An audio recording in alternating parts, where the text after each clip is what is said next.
नमस्कार दोस्तों, आप सभी का मेरे चैनल पे हार्दिक स्वागत है। नागाओं साधु के 3 रोचक रहस्य।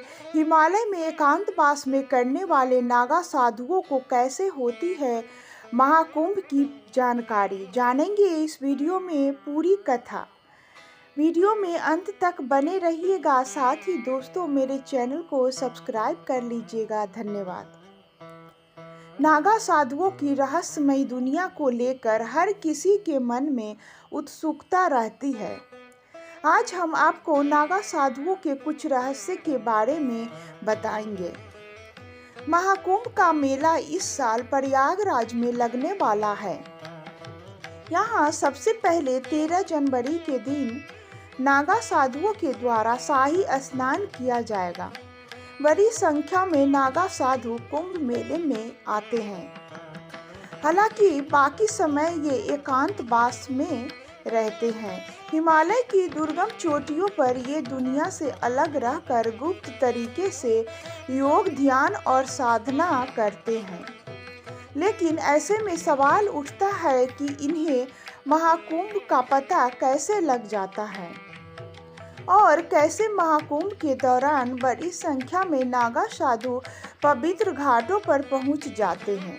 नागा साधुओं की दुनिया से जुड़े कुछ ऐसे ही रहस्यों के बारे में आज हम आपको इस वीडियो में बताएंगे। पहला रहस्य है कि कैसे पता चलता है महाकुंभ का। नागा साधु 12 साल तक ब्रह्मचर्य का पालन करने के बाद पूर्ण रूप से दीक्षित होते हैं। अपने दीक्षा काल के दौरान नागा साधु हिमालय के दुर्गम पहाड़ों में तप करते हैं। लेकिन जब भी महाकुंभ का स्नान होता है तो रहस्यमय तरीके से ये उस स्थान पर पहुंच जाते हैं।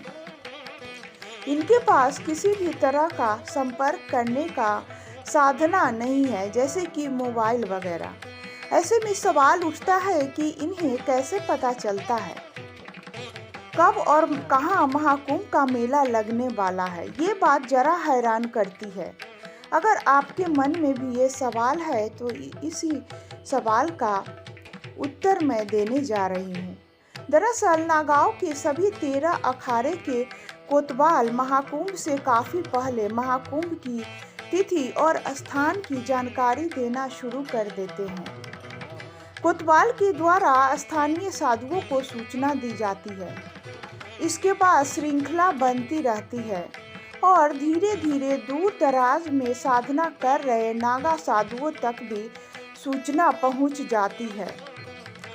इसके बाद नागा साधु उस स्थान की ओर कूच करना शुरू कर देते हैं जहां महाकुंभ लगने वाला है।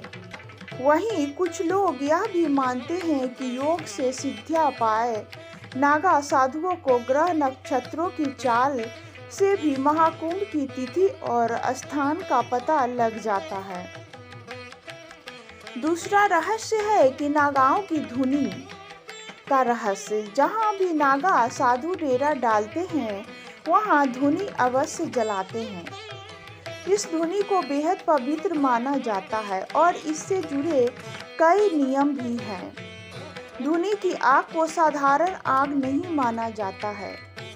यह सिद्ध मंत्रों के प्रयोग से सही मुहूर्त में जलाई जाती है। इसे जलाने का एक नियम यह भी है कि नागा साधु बिना गुरु के आदेश या सानिध्य के धुनी नहीं जला सकता।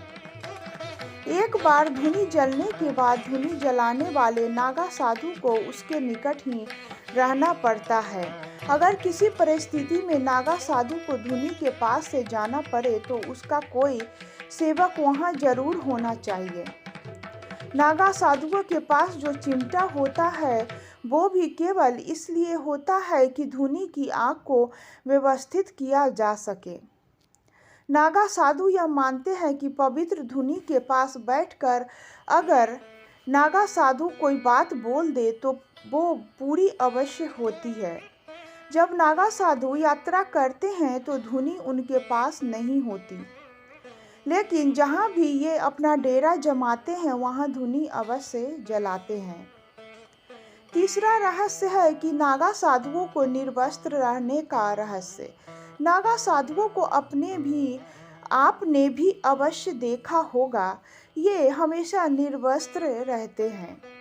इसके पीछे नागा साधु जो तर्क देते हैं वो यह है कि इंसान दुनिया में निर्वस्त्र ही आया है।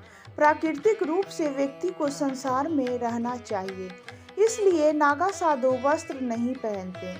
दूसरी धारणा यह है कि वस्त्र धारण करने से उनकी साधना में भी विघ्न पड़ता है।